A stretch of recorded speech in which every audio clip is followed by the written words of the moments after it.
In the last 2 days, we've been discussing the political consultative meeting of leaders from the North with representation from the South. Now, in the communique that was issued, the Northern leaders are saying, industrialization in the North, they will support whoever will promote Northern interests and all of that. And then, of course, within that atmosphere, it was an anti-Tinubu, anti-APC gathering. But speaking personally, I don't think Tinubu is the problem of the North. The problem of the North are the Northern leaders themselves. But the objective of saying that the North needs to be moved forward and that issues of interest to the North need to be addressed, those are important issues. What do you think is the way forward? Or do you agree with those who think Tinubu is the problem of the North? Well, thank you, Dr. Bati. First, I think let's get it very clear.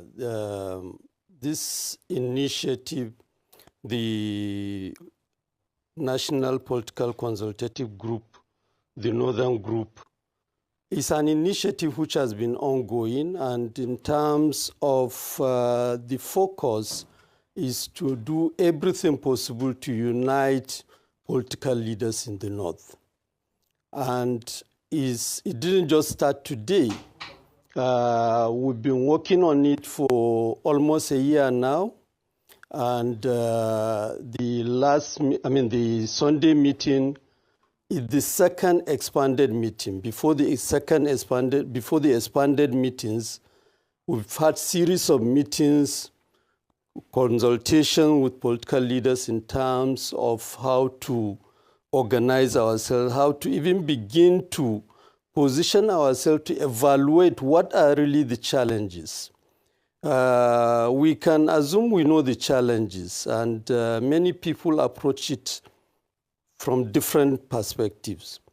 So the issue of how we get consensus around what are the challenges and how do we begin to engage them inform the approach to the meeting itself, which is why the last meeting, the main focus was on the issue of insecurity.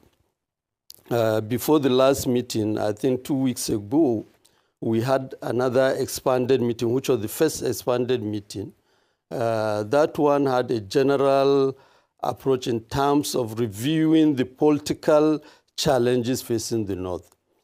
And in all of it, like you've highlighted in terms of what is captured in the resolutions,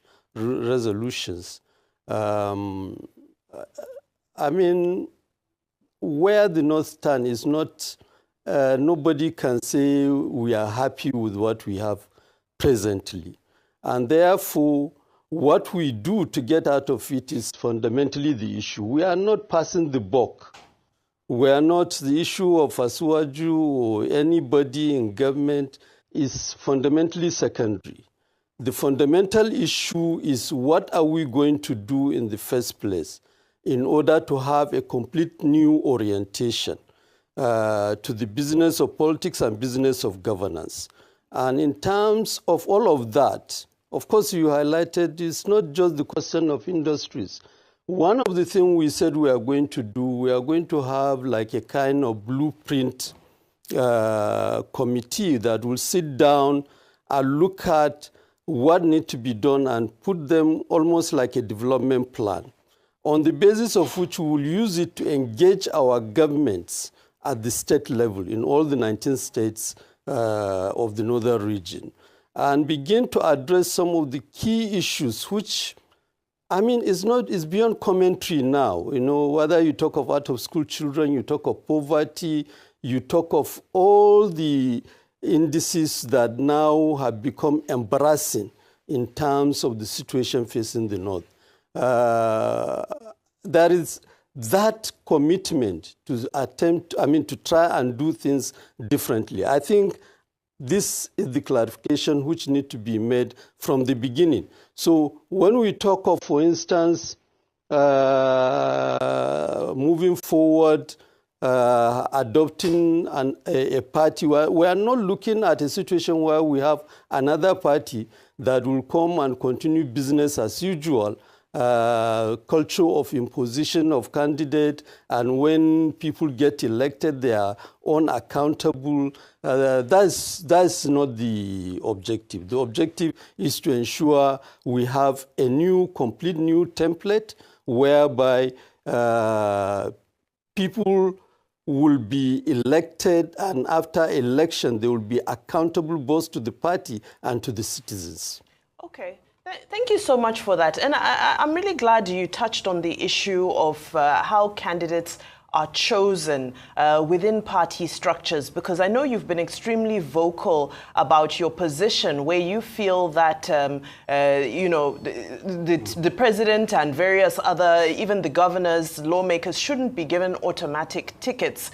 They shouldn't be just be given endorsements. However, when President Buhari was going for his second term, he was a beneficiary of these automatic tickets and endorsements as well. So are you saying that this model was a mistake? Was it the wrong thing to do to give him the automatic ticket? Because that's is your issue with an automatic ticket for President Tinubu and those currently in office at the moment?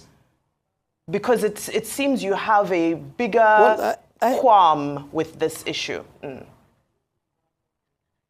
My sister Wimbai, that it has happened in the past does not make it right. And I think that is the starting point. We must acknowledge if mistake is committed, it's a mistake.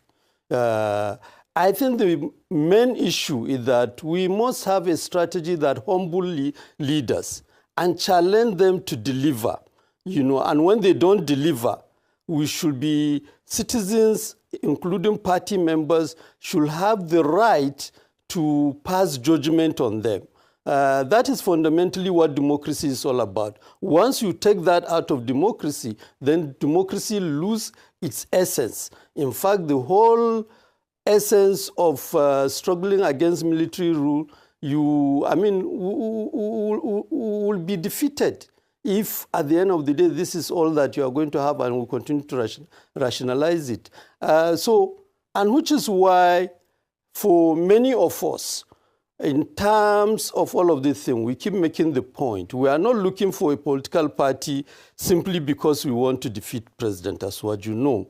We are looking for a political party because we want to ensure that we give a new orientation to that party and we return the old politics whereby party leaders are truly the leaders of the party and elected officials are accountable to the party leaders. So, which is why we are taking all the time to negotiate it, you know, and ensure that by the time we come out, and very soon, all this phase will be concluded. And by the time we come out, Nigerians will see, yes, this is truly a new approach to the business of organizing politics and a new approach to the business of competition to bring out candidates. Because once internally inside a political party, you don't allow competition to take place, then the capacity of that party to participate in wider national competition will be weak. And at the end of the day, you are almost setting yourself up for issues, things like rigging, you know. So we want to ensure that anybody, which is why our position, many of us in the coalition negotiation, are insisting that everybody must come ready. We are not talking about candidate now, but for you to become a candidate, you must be ready to contest internally within the party. And the decision of party members will be the determining factor in terms of whether you'll be candidate or not. We are not going to set ourselves up in a situation whereby we end up replicating the old mistake and riding on only the frustration of Nigerians to defeat incumbents. No, I think, and we must appeal to Nigerians to also challenge us to remain focused in that, so that the whole question of democracy is broadened beyond the issue of just fielding candidates. We must come back to the situation whereby beyond fielding candidates, after people win election, they are accountable. And the party should have the capacity to discipline leaders. I mean, look at what is going on in PDP, for instance. When one individual has become almost more than the party itself, and the party is so weak that it's unable to contain such a person. So long as we don't correct that kind of issue from the beginning, we are going to set ourselves up and end up presenting Nigeria with another disappointment. Real quickly, I'd like to ask this. The bigger question will be, who will concede for another? I know you will say, we have not gone into that part of the conversation yet. But is there a possibility, a remote possibility, that this coalition group will move the way of a southern candidate? No doubt. I mean, first, let me tell you, Mr. Rufai, the question of conceding, once you start talking of conceding, it means you are now even projecting that election will not take place within the party. The most fundamental issue is that election must take place.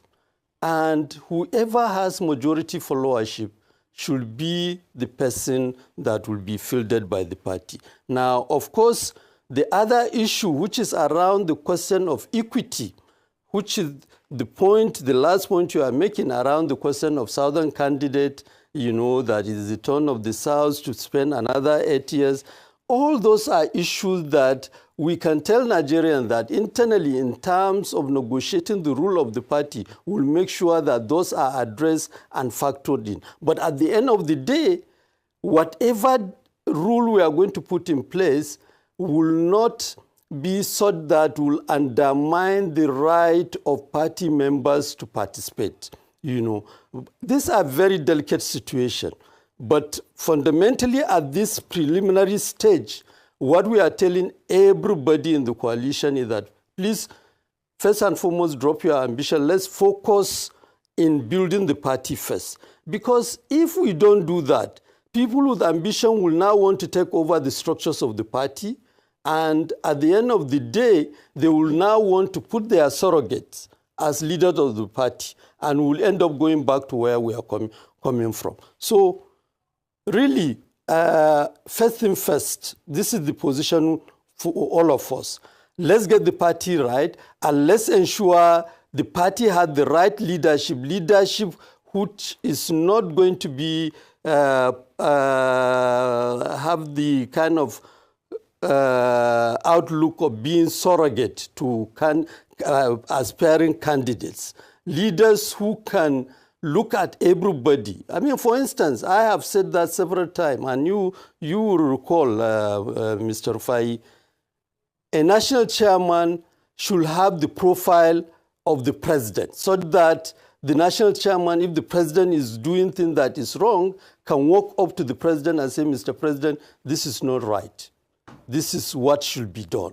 You know, you cannot allow a situation where a potential presidential candidate will put his surrogate as the national chairman of the party. And that surrogate will end up becoming part of the protocol team of the president, escorting the president to the airport when he is traveling, or being at the airport to be part of the reception team. That cannot be a national chairman of a party. So also, all members of the National Working Committee, for instance, must be people of standing, so that they will not be so carried away by the desperation to become ministers or appointees of government. I mean, these are things, they are very difficult, but they are being negotiated. The first test of whether we are getting it right will be in the caliber of the leadership of the party that will be presented after we conclude the negotiation. Okay, I would like to ask you, when you resigned from the APC in 2024, you had said, oh, there was lack of internal democracy in the APC. That same APC that you left, when you look back now, do you regret doing so? Because this is the same APC that people are dissolving into from other political parties. And they have even said in your own zone of Nigeria that Tinubu is a man. And then, of course, the logical question, it will be 2 years on May 29, 2 days from now, that President Tinubu assumed office on the basis of the Renewed Hope agenda. What will be your assessment of his scorecard? Well, on the first one, Dr. Bati, you know, that people are dissolving into APC. I mean, my response is simple. Many of those going into APC are doing so out of selfish interests. They are not doing so out of the overriding interests of their constituents or the citizens of Nigeria. And largely, it's also a reflection of the fact that there are no alternative in terms of availability of parties, you know. Everybody, most of those, including governors, which is the shocking part for me. For me, when you see a governor decamping going to APC simply because he wants to guarantee second term, my simple analogy is that that person may be first unqualified to be holding such a position, because once you are a governor, the Constitution has guaranteed you certain privileges which for life you will continue to enjoy, and those things were given largely because so that you now concentrate in terms of service delivery. You provide selfless service without fear of losing anything, you know. But here we are with people who clearly don't merit that kind of consideration which the Constitution of the Federal Republic has provided.